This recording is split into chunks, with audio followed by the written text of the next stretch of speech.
Hello, everyone, and welcome back to Coach Craig Sports. Today is November 1st.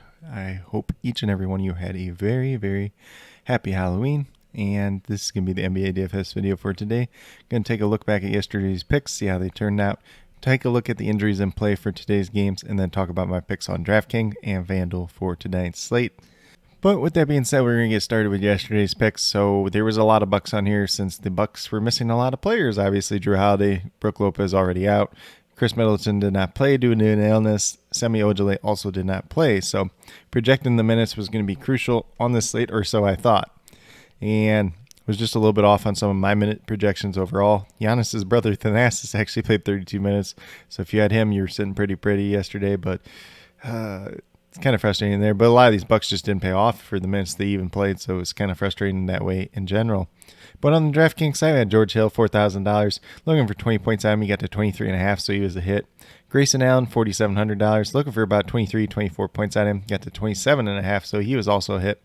Pat Connaughton was the major disappointment over here. He was $4,400.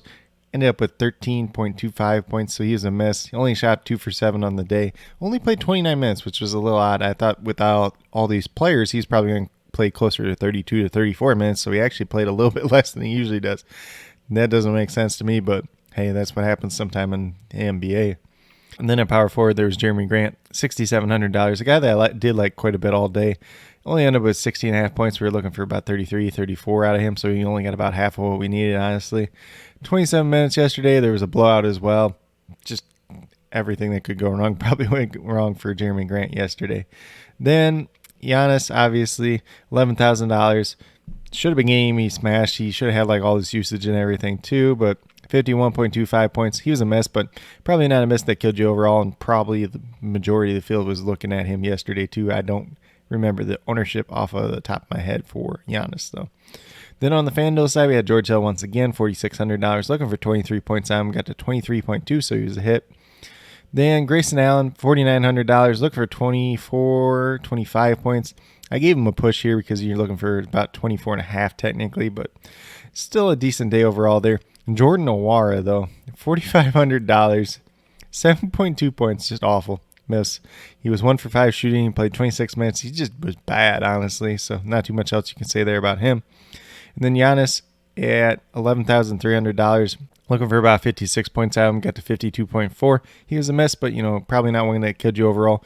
And he was probably one of the most popular plays on the day.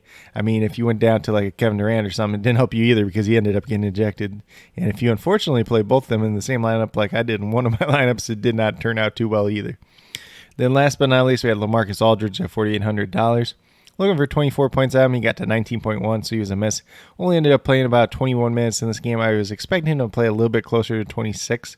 So if he got that, he probably gets closer to what we were looking for.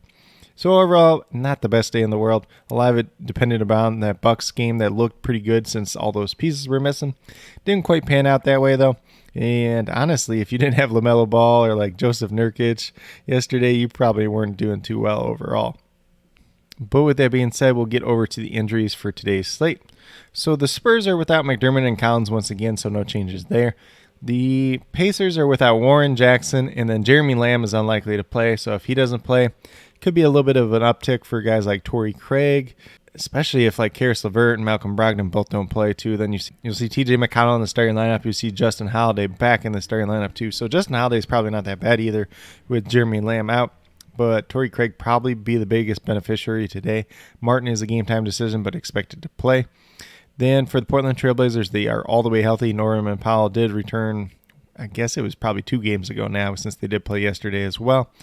Then for the Philadelphia 76ers, just Simmons and Ryler out once again. For the Cleveland Cavaliers, Okoro and Pangos are both out once again. Are all the way healthy, apparently, right now. Terry Rozier did return last night. Maybe they have him rest tonight since it was the back-to-back. For the Washington Wizards, Hachimura and Bryant are both out once again. Gafford's a game-time decision, questionable to play. I assume he's still out at this point in time, but we'll see if that changes throughout the day. Winston and Gill, both looking like they have a chance to play today. The Hawks just have Okongwu out. Then down for the Bulls, we got Kobe White and Patrick Williams out once again, so no changes there. The Boston Celtics are all the way healthy at this point in time. Then the Toronto Raptors are going to be without Watanabe, Siakam, and now it looks like Scotty Barnes is doubtful to play, so that could make a major shakeup in today's slate overall. We'll see what their starting lineup looks like when we get there. New York Knicks, Nerlens Noel is questionable to play once again. He has not played yet this season, so I'm just going to assume he's out until we see otherwise. The Orlando Magic are still missing Moore, Isaac, Fultz, and Carter Williams, and now Gary Harris popped up as questionable with a hamstring injury. I do assume he misses tonight. The Timberwolves are all the way healthy. Then we got the Denver Nuggets, who are without Murray, and then Kankar, game time decision. We'll see if he plays or not. He's just been kind of questionable throughout the year, let's put it that way at the very least. And then Dylan Brooks out once again. Thunder are all the way healthy, and then the Clippers are without Preston Morris, Kawhi Leonard, and Serge Ibaka once again. So that's a pretty quick little rundown on all the injuries for today's slate. It will be definitely interesting to see how some of them shake out throughout the day, and I will be leaving all the injury updates and starting lineups down in the comments as per usual. But with that being said, we'll get moved over to DraftKings and talk about my picks over there. So at the point guard position, we got Kemba Walker. He has been starting to play better the last 3 games. $5,800 looking for 29 points out of him. That's essentially what he's averaging on the season. Should be a decent matchup against the Toronto Raptors in general. And like I said, you're looking for 29 points out of him. I got him projected for 31 points in this game, playing about 28, 29 minutes in this game. His minutes have really been starting to tick up, so that's definitely a positive sign for him overall. Then at the shooting guard position, we got Shake Milton. $3,600 looking for 18 points out of him. Got him projected for about 20, 21 points in this game. He's averaging 23 on the season. Looks like a very solid value play. Then at the small forward position, we got Norman Powell, who had returned a couple games ago now. He played 33 minutes yesterday. Just keep in mind, he might be on a minutes limit since he did come back from injury on the back-to-back. But if that's not the case, I think he's definitely somebody that should be in play today. $4,800, look for 24 points on him. Got him projected for 25 myself personally. If it comes out that he's on a minutes limit or doesn't play for whatever reason on the back-to-back, I would look at Gary Trent. Similar price tag, similar projection. And then at power forward, going back to Nick Batum once again, $4,100. Looking for about 20, 21 points out of him. He's averaging 20 on the season. Last game, there was a little bit of blowout run, so he didn't quite get there. There could be a little bit of blowout run versus Oklahoma City here today as well, so just keep that in mind. But looking like a solid value play as well. Then last but not least, I'm going with Montrezl Harrell at the center position, $6,700. Looking for 33, 34 points out of him, averaging 38.5 on the season. We've seen what he can do when Daniel Gafford's been out. I assume Daniel Gafford's going to be out once again today. If he's not, this is obviously a pick that's going to change. But with that being said, if you go with these 5 players on the DraftKings side, you have $25,000 left over, just over $8,300 per player. So definitely some room to pay up for a stud, maybe even 2 studs on this slate. Value play to go along with them. Definitely a lot of options out there, or you can just spread the wealth and have 3 relatively good players as well. But with that being said, we'll get moved over to FanDuel and talk about my picks over there as well. So at the point guard position, we got Darius Garland, $5,900. Looking for 29, 30 points out of him, averaging about 27 on the season. He's been playing relatively well. Colin Sexton's been terrible so far this season. And part of that's probably them bringing in Mobley, who I believe is a high usage big man. He's going to get some scoring volume and stuff. And then Colin Sexton kind of being that almost like that slasher role is just affecting him quite a bit. But Darius Garland, the traditional, I should say the more traditional point guard, let's put it that way at least. I do like him quite a bit. It seems like an underpriced, he's a little bit underpriced at this point in time. I assume throughout the year he's going to get closer to that 7,000 range. A guy that I like playing quite a bit last year as well. Decent matchup against the Charlotte Hornets, so definitely a guy that I want to attack on tonight's slate. Then the shooting guard position, we're going right back to Jalen Suggs. $5,100, looking for 25, 26 points out of him. Got him projected for 26 points tonight. The last time we played him, he got 32 points. He should have had more if he could shoot the ball. If his shooting just starts getting any better at all, he's going to smash one of these nights. And the fact that he's paying off and he's not even shooting the ball well is just crazy, honestly. But hey, for what it is at this price tag, you want to be there on that get right night. Then at small forward, we got Tobias Harris, $7,400, looking for 37 points at him.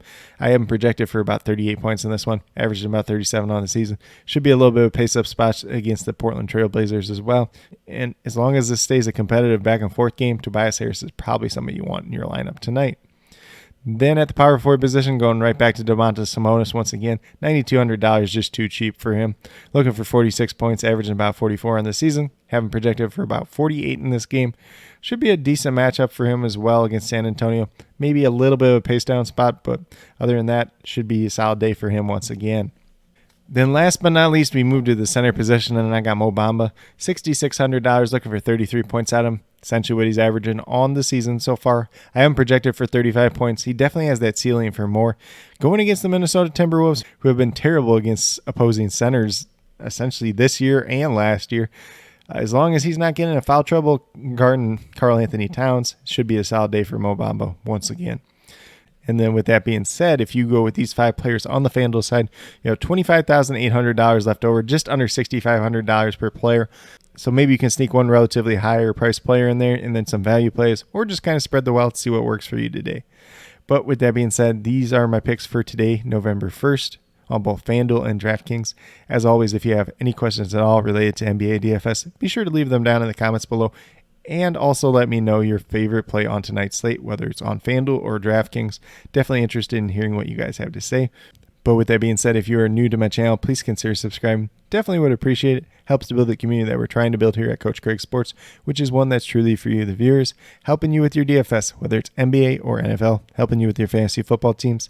And then with that being said, if you are a new or current subscriber who's yet to do so, also hit that notification bell down below. It's going to let you know every single time I post up a new video.